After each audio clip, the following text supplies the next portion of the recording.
Good morning and welcome to Morning Java here on DKPittsburghSports.com, brought to you as always by Get-Go Cafe and Market, where right now you can go to Get-Go and get some fresh coffee out of some fresh brewed espresso out of an Italian espresso machine. Do you like your coffee hot? That's nice, but it's summertime. Get you some iced coffee, or my preferred, get their frozen coffee. Go right now to Get-Go Cafe and Market and get yours. I'm Chris Carter, NFL analyst. I need my coffee to get up in the morning.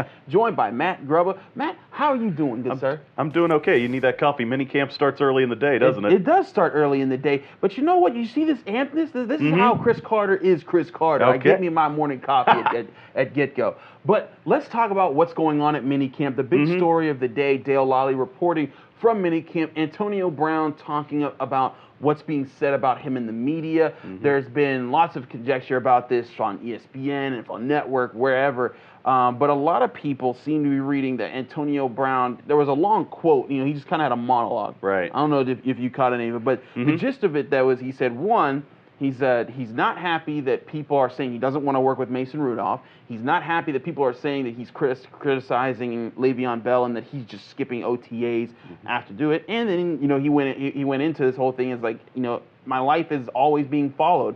These things are going to get said. Matt, what was your reaction to that? Well, my reaction to it was twofold. I mean, I'll sort of tackle the back end of it first. Talking about the attention he gets in his life, that sort of thing. I mean, he's got to learn that comes with the territory, man. And it's not like, let's be honest, Antonio Brown's a guy who likes the attention, especially when he's on the football field, between the celebrations, the TV appearances, commercials, everything like that. Antonio Brown likes the spotlight. And it's natural that he would want some, sort of alone time, that sort of thing. I get it, but it comes with the territory when you're a high-profile star like that. I mean, he's just going to have to, learn to live with it because, you know what, eventually he's going to be 40, 50 years old and probably won't be quite as many people, knocking on his door. Well, see, I took it as not as much of him saying I'd like some free time. I think I took it was him sort of elaborating on in the way that AB does, saying that is like people are saying that I don't do this because they're all over me all the time. And he's like, in those spaces, it's like, he's put under a microscope, as most professional athletes are, and especially superstars like Antonio Brown. And I think the main contention, and my thing with this, and I did a whole podcast on Don't Get Me Started here on DK Sports Radio. Go listen to it. Yeah, check it out if you want. But I think it's being taken a little bit out of context because all the quotes I'm seeing are of that part of, he's talking about that, but no one's talking about where he started, which was with the criticism of, hey, first of all, he's like, I didn't say that Le'Veon Bell had to get here. I said it would be nice if he was here. And B, I didn't tell him that he had to get here right now. And then people saying, oh, I'm skipping after I'm saying that, things like that. Yeah, and the other thing he's got to remember, it's June, and people are Steelers fans for everywhere. Stories, yeah. They want to hear Steelers stuff year round, and there's not a lot going on. So everything, like you said, it's put under a microscope. And I can see where he gets the frustration from, but some of it, I think he's just got to, it comes with the territory. He's got to toughen up with it. And it's obvious that he knows this. He's done this in the past. But I think eventually, after a while, it's going to boil up, and you're going to need to express it. And I think that's where it came from today, was he wanted to address those two main things, and then it just, because it's locker room time and everyone's trying to get their sound bites, it just boiled over and continued. And let's be honest, he gets out on the field, does his job come training camp in August. That quote's going to be out the window. Nobody's going to remember this. Right. Now we're going to shift gears. We're going to go into your territory, talk about some Pitt. Now, Pitt football had a big recruit. People have been talking about what's going on in basketball, but Narduzzi pulled in a big recruit from the Miami area. Right. Well, it's big in the sense that it's their first recruit for the 2019 year, and that had been something a lot of people were starting to ask questions. Hey, why are no kids committing to Pitt? Well, this kid, Leslie Smith, good linebacker out of the Miami area, not a highly decorated kid, 3-star recruit. He's actually moving in this year to Miami Northwestern High School, which is a place that Pitt's had success. That's where Torrey Cox, Antonio Bryant came from. You got some good names. Current NFL players like Teddy Bridgewater and Artie Burns are from that program. So he's a guy who, going to a school like that, his stock's probably going to go up with a good senior year. But Pitt was in on him early. They were his first Power 5 school offer. He had close to a dozen FBS teams after him, but mostly Sun Belt, smaller schools.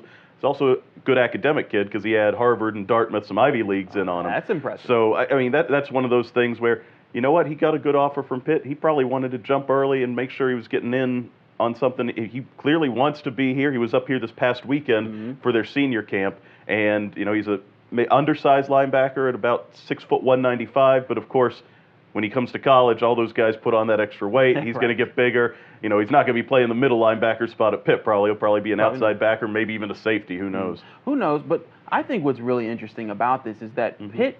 Pitt has often been criticized for not being able to reach out and grab players from other regions. But this is a 3-star grab of a player, a decent name out of the Miami area, where there's a lot of contention. You got Florida State, you got Miami, the Hurricanes, and you got major programs down there that are going to be reaching around. I mean, Central Florida just went undefeated. Right. So I'll talk about for a little bit what that means for Pitt and what they've been doing down there. Right. Well, and let's not get it confused. I mean, Leslie Smith is a guy that Miami, Florida State weren't after him. I mean, so Pitt sort of swooped in there. But I mentioned some of the Pitt guys they've gotten out of that area before. The guys like Torrey Cox. You think other guys, not from that high school necessarily, but guys in the past like H.B. Blades, Clint Session, linebackers from Florida. Yeah, those good guys. That, Pitt has always had a decent connection down there. And, Charlie Partridge, who's the associate head coach, the defensive line coach for them, he's had a stint as the head coach at Florida Atlantic, so they have some ties down there. Also, I know Rob Harley, who's the recruiting coordinator. He spent some time in Florida this offseason. That's, his position group is where Smith's coming to.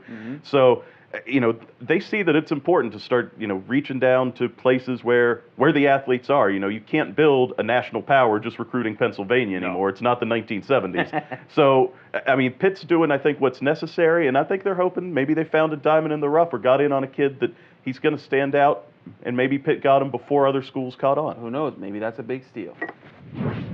Now, Matt, going around the world of sports right now, it's just baseball season basically right now because the Capitals they won the Stanley Cup, and the Golden State Warriors swept the Cleveland Cavaliers, and both of them celebrated in their parades. They've been celebrating with their trophies since.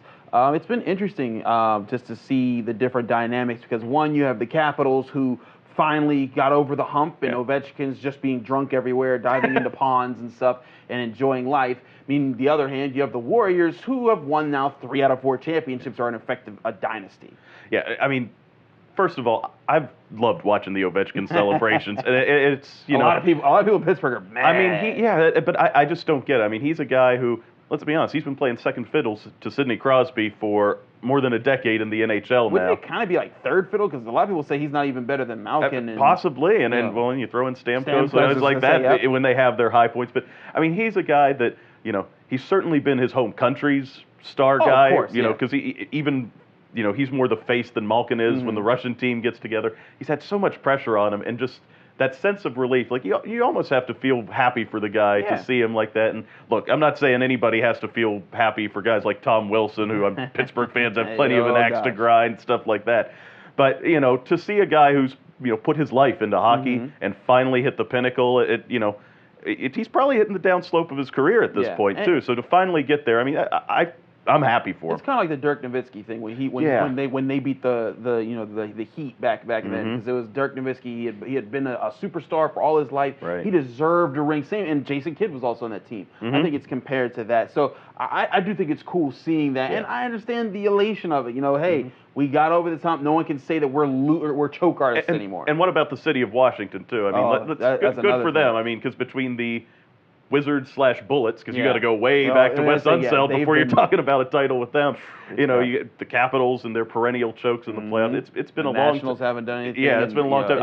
I saw some writers in Washington really trying to stretch and throw in some DC United titles in there. Hey, they had a few, but not the weight they've had for the Capitals there. I mean, there hasn't been a celebration in Washington like that for a sports-related one, at least not for a long time. But on the flip side, I think it's interesting to see how the Warriors are taking it. Being these super champions, and I mean, and it's funny. You see some people. There's people are still upset at Durant for going there in the first place. But they're a super team, and right now, they're clearly the best. And right now, I think they're the most consistent team in all of sports because they can score so well and they can beat you from all over the court. And if it wasn't for a Draymond Green suspension, and 2, Kyrie Irving hitting an amazing shot of his career, they would have won 5 in a row now. Yeah. So. And you know what? That's the the way the NBA goes. It is a league of dynasties, from the Bulls, then to the Kobe Shaq Lakers, the Spurs for a long stretch of time. And the Heat came Then along. the Heat came along, though. You know, that was such a short stretch. I don't know if you want to call that, but yeah, it's a league of power teams. So you're going to see that more so than in the NHL, where, you know, the Capitals were probably seeing all these other teams win. It's like, when's our turn? Right. Well, they got it. So Matt, in the world of the Pirates, right now they're outdoing it with the Diamondbacks. You know, everyone's still kind of reeling after the big loss on Monday night, blowing a 5-run lead. Musgrove had been doing really well, and we're back to the whole retaliation story, because people are upset that Musgrove, he hit a guy after the Diamondbacks hit Harrison, and he went out the game, and then after he hit that batter, that's what, you know, the Diamondbacks started getting their hits and everything. Yeah, and it's, I think, a case of Pirates fans, you know, sort of wanting to have their cake and eat it too, because every time, you know, especially when it's the Cubs and Anthony and Rizzo. that's what I was going to bring up. And Rizzo. you always hear that it's like, oh, the Pirates don't stand up for themselves. Well, you know, they did in the context of a game that, you know, was a 5-0 game. It should be one that a team's going to put away, but next thing you know, things start snowballing for the Diamondbacks. They put 9 on the board, and suddenly the Pirates are, you know, in the middle of a swoon where they've won. I don't even have the exact number, but it was something like six out of their last 23 they've won. Yeah. And that's, you know, after a promising start to the season, they're now below 500, and you have to wonder, especially the way the bullpen's gotten shaky, are they hitting that point where it's going to be downhill for the rest of the year? It's a really good question. Have they peaked already? Is important. But I mean, I think what's important to remember is that Musgrove pitched a very good game, and I don't think he was wrong in the retaliation, in the sense of if that's the culture of baseball that they want to participate in, because a lot of people said that the Pirates were wrong for not going after Rizzo immediately in that game. But if that's the way they're going, you also have to look at, he didn't give up all the runs. And I think it was the next guy that went up, gave up a walk, a double. I mean, he gave up like 40, even threw a balk in there before he got his first out. And so I think it's a situation where the Pirates, they had their issues. I don't think that hitting the batter was the problem. Right, and I think it's just become a talking point because they lost the game. Right. And what's happening is sometimes people are talking about that, and they're trying to gloss over what the real problem is. And again, I said the bullpen. The back end has not been solid coming into the year. A lot of people thought it was the strength, and they were wondering who was going to fill in the back end of the rotation. Well, now Musgrove, you know, Kingham, when he's come up, he's been good. You know, they've gotten solid starts from young guys that they weren't sure that they would be getting quality starts from. Now it's just a matter of putting those games away. The offense has been steady the whole year. It's just Pirates can't seem to get all 3 pieces, starting, relieving, and hitting, all together at the same time, and that's why they're looking up at most of the Central.